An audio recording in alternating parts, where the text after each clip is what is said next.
Why did Allen Ginsberg testify at the Chicago 7 trial?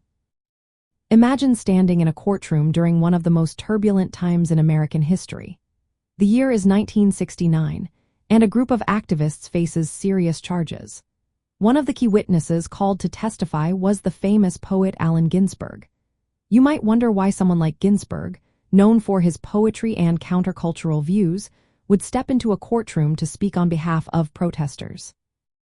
Well, his reasons tie deeply into the social upheaval of the 1960s and the fight for change.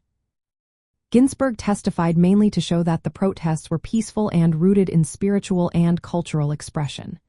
The defense wanted to prove that the protesters, including leaders like Abbie Hoffman and Jerry Rubin, were not planning violence.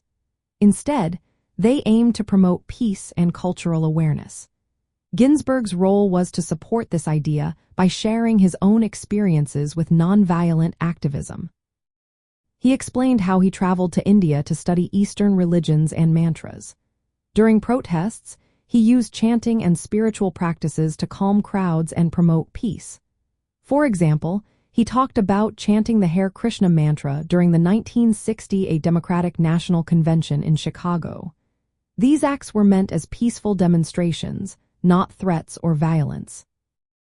Ginsberg also recounted meetings with protest leaders where they discussed organizing peaceful events.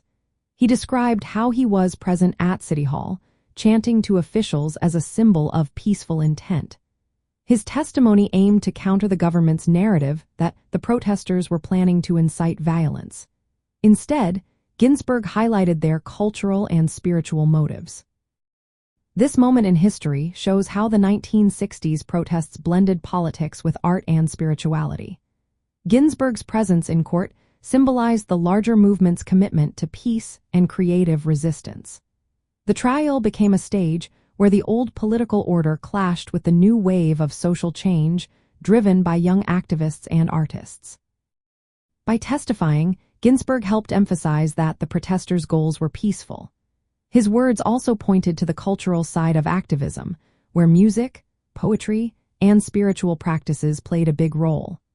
This approach reflected the broader social movements of the decade, which aimed to transform society not just through politics but through new ways of living and thinking. His testimony was a powerful reminder of how art and spirituality fueled the push for social change during that era.